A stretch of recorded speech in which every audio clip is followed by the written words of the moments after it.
स्वप्नाली आणि स्वप्नालीच रेसिपीमध्ये आपल्या सगळ्यांचं खूप खूप मनापासून स्वागत। तर उन्हाळा आला आहे आणि उन्हाळा आला आहे म्हटल्यानंतर आंब्याच्या झाडाला आंबे तर भरपूर लागलेले असतात आणि आपण आंब्यापासून बनवतो म्हणजे मुरंबा आणि लोणचे। तर आज मी म्हटलं आंब्यापासून जरा वेगळं काहीतरी बनवावं। तर त्यासाठी इथे मी एक आंबा घेतला आहे आणि तो स्वच्छ धुवून घेतला, म्हणजे जर त्या आंब्याला थोडंसं रुचिक वगैरे काय असेल तर तो निघून जाईल। आणि तो स्वच्छ धुवून झाल्यानंतर मी असा बारीक कट करून घेते। आपण लोणच्याला ज्या प्रकारे फोडी करतो आंब्याच्या, त्याच प्रकारे इथेही आपण अशा फोडी करून घ्यायचे। हे तुम्हाला दाखवते, हे बघू शकता तुम्ही, एका लेयरचे मी 4 फोडी केल्या आहेत अशा। आता अशाच प्रकारे आपण बाकीच्याही फोडी कट करून घेऊ। आता ह्या फोडी व्यवस्थित कट करून झाल्या आहेत, इथे तुम्हाला दिसतच आहे। पूर्णपणे लोणच्याला ज्या प्रकारे आपण फोडी कट करतो त्याच प्रकारे फोडी कट केल्या आहेत। आता यामध्ये आपण थोडासा चाट मसाला घालून घेऊया।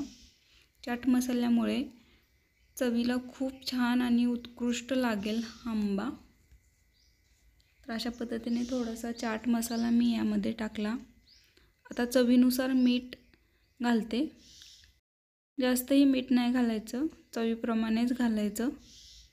आता मीठ घालून झाल्यानंतर यामध्येच आपण हळद बऱ्यापैकी ॲड करायची।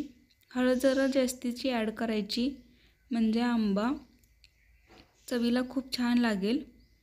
आणि थोडीशी मिरची पावडर यासाठी की आंबा खाताना आपल्याला थोडंसं तिखट आणि थोडंसं आंबट लागेल, त्यामुळे आपण इथे लाल मिरची पावडर पण ॲड करायची। तर अशा पद्धतीने आपला चाट आंबा तयार झाला आहे।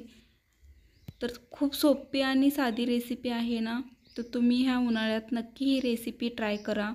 म्हणजे हा आपण आंब्यापासून बनवलेला चाट तुम्ही भाकरीसोबत, म्हणजे जेवणासोबतही खाऊ शकता, किंवा असाच लहान भुकेसाठी सुद्धा तुम्ही हा नक्की ट्राय करू शकता। तर तुम्हाला कशी वाटली माझी ही साधी सोपी रेसिपी मला कमेंट करा आणि स्वप्नालीज रेसिपीला सबस्क्राईब करा, म्हणजे माझे रेग्युलर व्हिडिओ तुमच्यापर्यंत सहज असे पोहोचतील।